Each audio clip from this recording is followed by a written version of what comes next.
Markets shake off disappointing earnings from Alcoa with futures clawing their way higher. Obama's jobs bill fails in the Senate and Slovakia blocks an expansion of the EFSF, the Eurozone bailout fund. Can the markets continue to climb this wall of worry? I'm Alex Steele, and the morning call starts right now.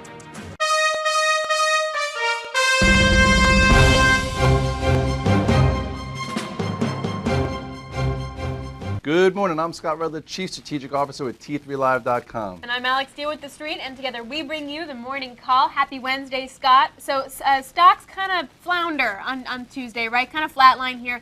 We look to be poised to rally today despite Alcoa's perceived bad earnings. Did we see enough digestion for markets to really move forward here?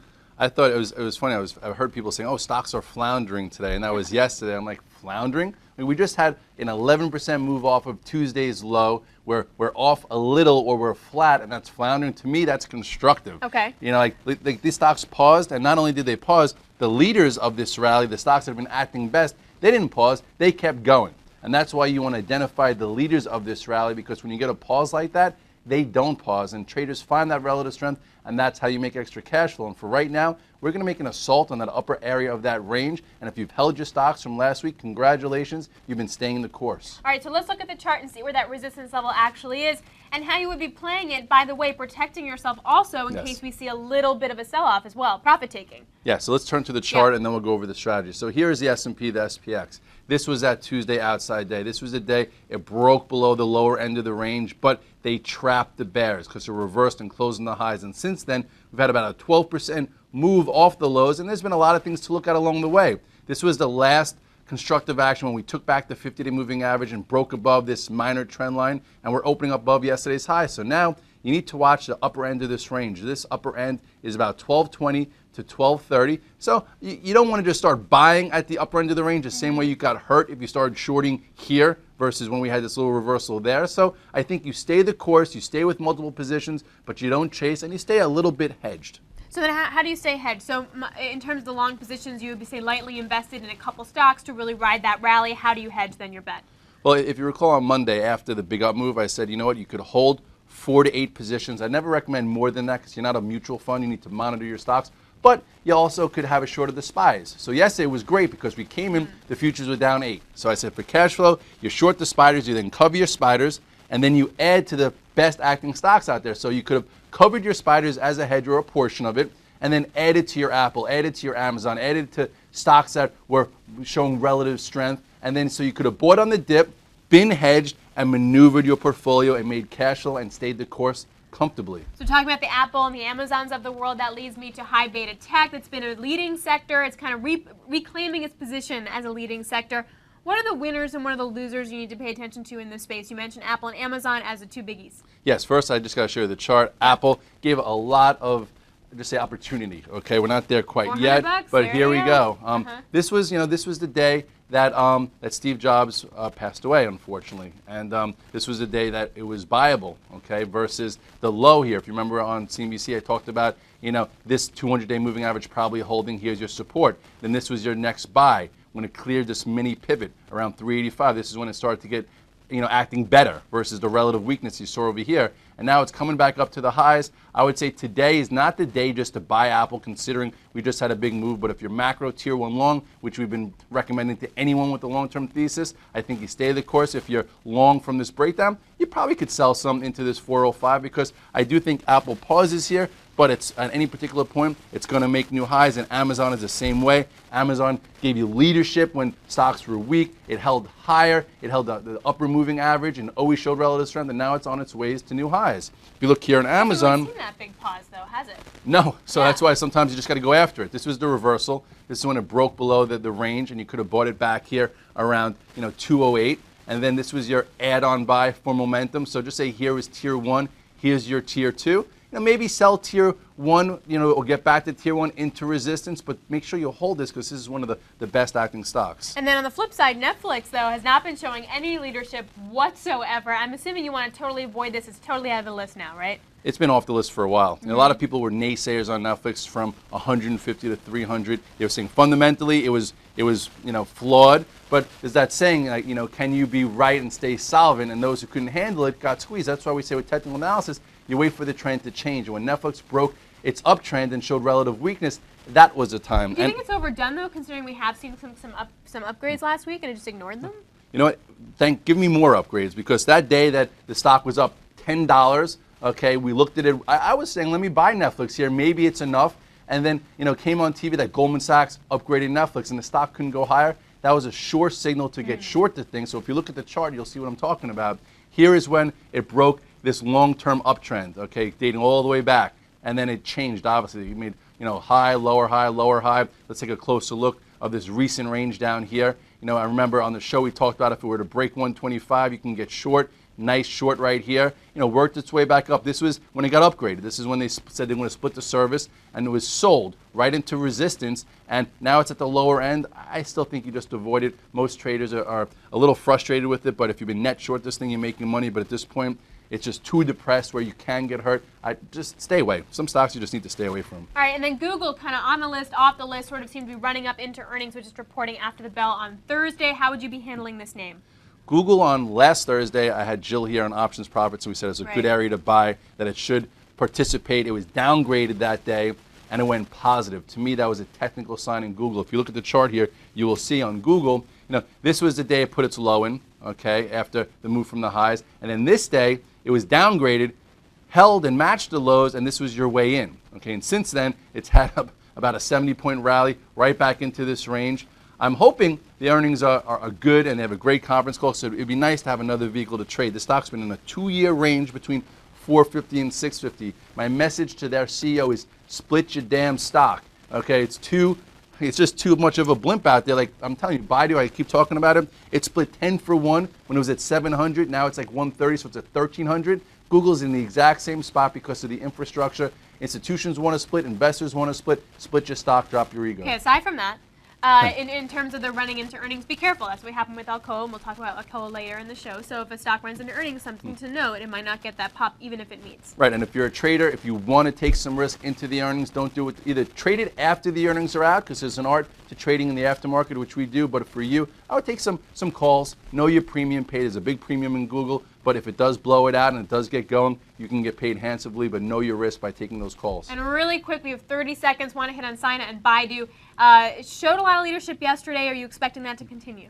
Well, these two stocks broke down technically, so we got flat like a month ago, but doesn't mean you can't get back in for cash flow. I'm going to show you two quick patterns. If you look here on Baidu, you will see, this was your time to exit when it tried to break out and failed and then broke this uptrend. And then you had a little bit of an entry right here. It's been acting better, probably fills the gap up into about 140. Yesterday, Sina was my focus because it was breaking this short-term downtrend. You look here, last time we really spoke about it was when it was a sell signal when it broke on a really potent down day, but now it's trying to regroup. So I did enter the stock yesterday around 78.50, and I think it can get up to about 90.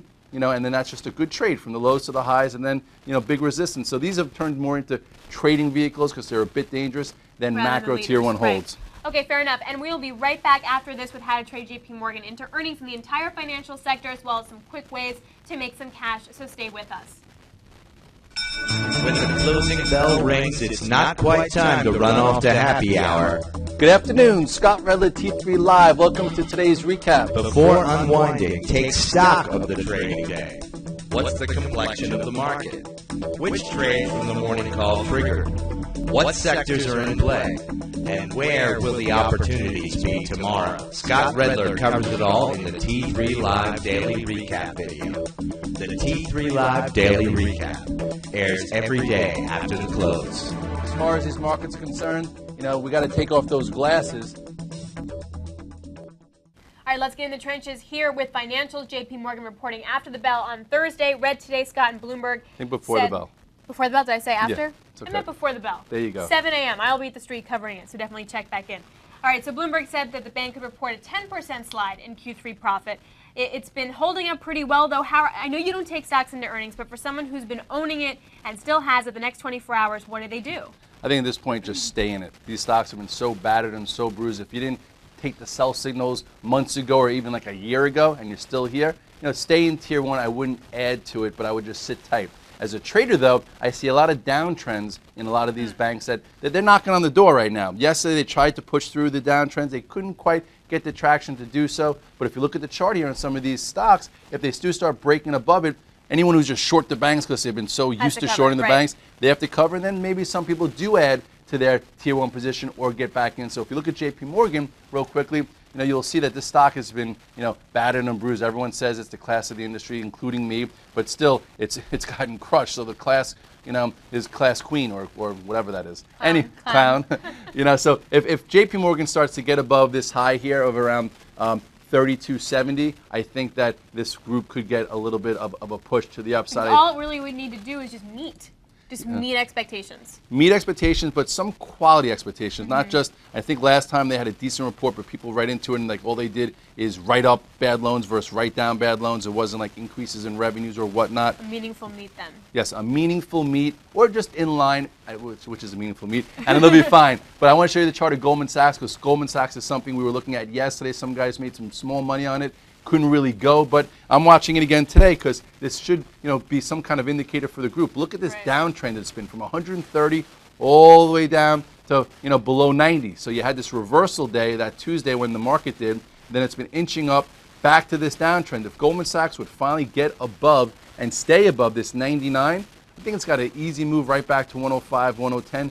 If not higher. So let's get above this downtrend. And I think if that's the case, some of these financials will start getting frisky. And you know what that means for the market? That means there'll be some wind in the sails versus headwinds in the face. And we have Goldman Sachs reporting with Bank of America next Tuesday. We have then Citigroup, Wells Fargo reporting Monday. So is Goldman Sachs sort of the stock you want to play off of JP Morgan's quarter then? That's what probably, because I think JP Morgan would wind up being the crowded trade after the earnings. So I'll let JP Morgan trade, and if I see strength there, I'll probably trade Goldman. And then if we also look at Morgan Stanley, they have a nice little pattern here as well. Morgan Stanley, made that low, on Tuesday, just like most other things. It was potent enough to squeeze some shorts. It's been inching up. It's also trying to get through this downtrend.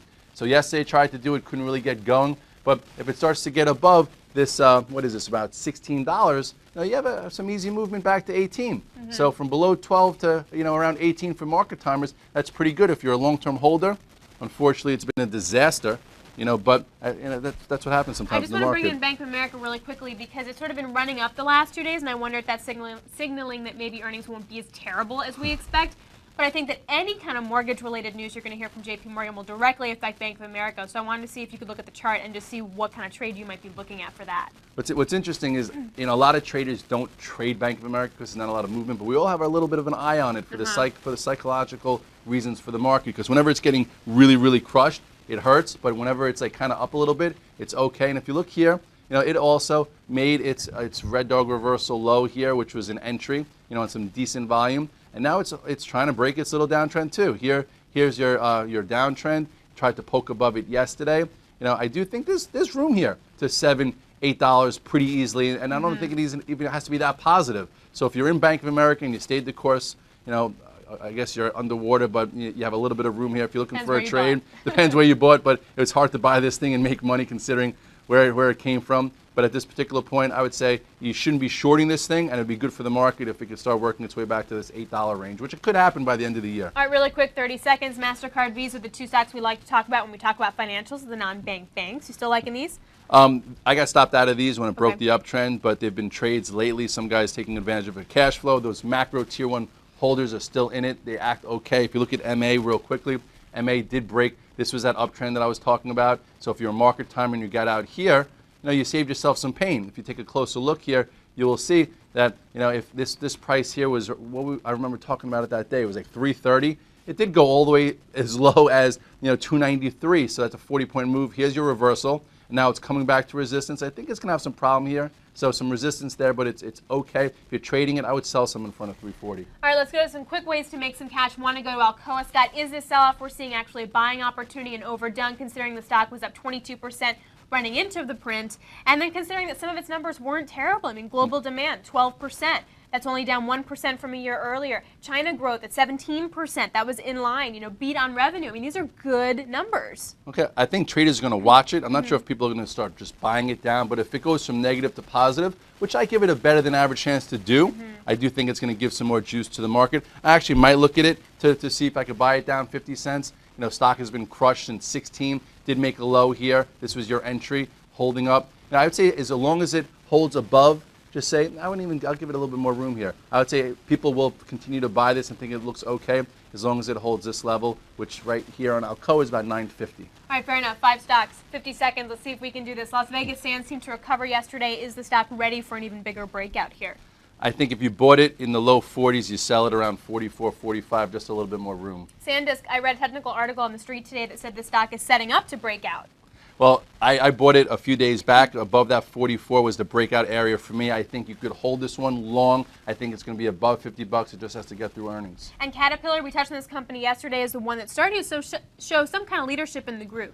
Finally, a decent move off the lows. I have to give one chart pattern here, which I haven't done one yet. This was that move holding up well. It went through this 80 support, which was then resistance. I think it's got room to at least 85. And First Solar making new 52-week lows yesterday. Any reason for the stock to pop here? Avoid this stock except for intraday traders only. And gold closing slightly lower yesterday, getting a nice pop today, still moving with the stock market. Would you be adding to a tier 1 today? Yeah, we talked about yesterday, buying it yesterday on the dip. It didn't act unbelievable yesterday, but it still held the important levels. I think if you look at the GLDs, the path to least resistance is up to about 167.50. All right, so I think the takeaway here is that you want to have your 4 or 8 positions where you want to be long into, and then also hedge and make sure that you're short in some kind of fashion in the spider so you can take advantage of any kind of sell-off here. Yes, so you could be hedged, be comfortable, but massage your positions because you could trade according to patterns and you could also stay invested. And if you're in your tier 1 from months ago, congratulations, you stayed the course. If you're making cash flow on top of that, you're learning how to play the game. All right, more optimistic outlook. That's great. So happy trading, everybody. I'm Alex Steele from the street. And I'm Scott Redler. Follow us from the virtual trade floor or in the chat. And if not, I'll see you at the recap. Have a great day trading.